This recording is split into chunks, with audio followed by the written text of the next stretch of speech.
So Jordan was a bit of a jokester. He was all about the dankest memes. He was a gamer, rocked that Super Smash Bros.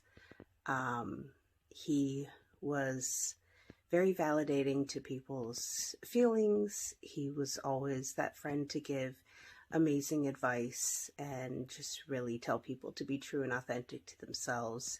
That was probably his main advice to everyone, myself included. He was also extraordinarily awkward, so much so that it was kind of a joke that that was his middle name. Jordan Awkward. Yeah, he was a bit of a goofball, a bit clumsy. Yeah, and always there to lend an ear to anyone who needed.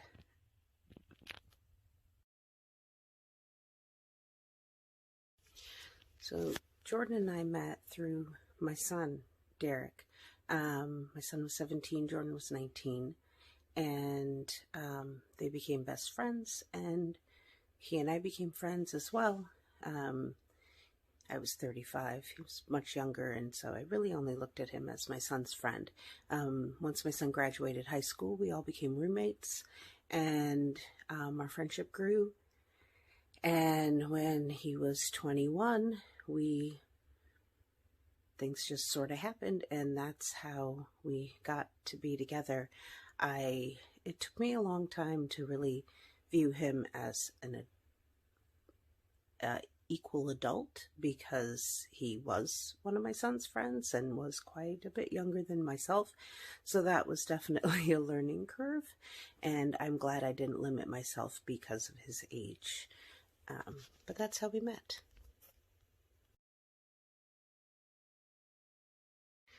So in our house, Saturday nights were always, we called date nights, and friends would come over and we'd have a couple drinks, eat some food, listen to music, play some video games. And that's what was going on his last night.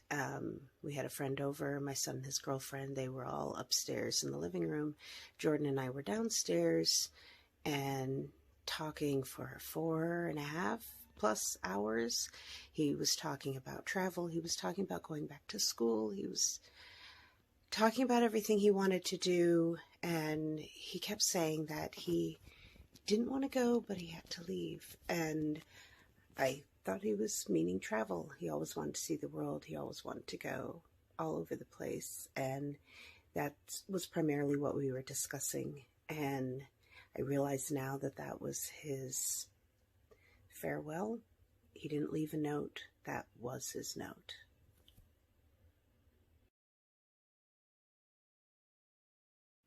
So Jordan's family was never accepting of our relationship from the beginning and throughout the entirety of the years that we were together. I had been hoping once he passed that maybe there could be some resolution, that we would join together in our grief and reminisce and share stories of him, and that there was that chance.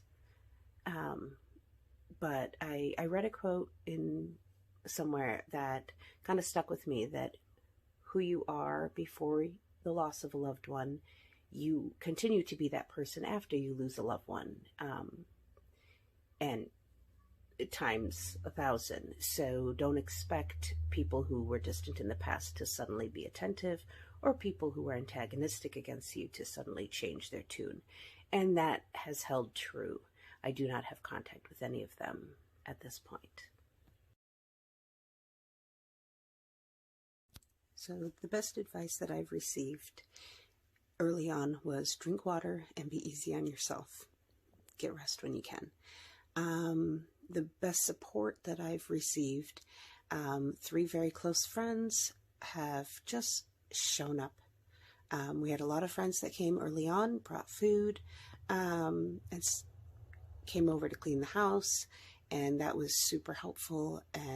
But as weeks went by, that no longer was happening.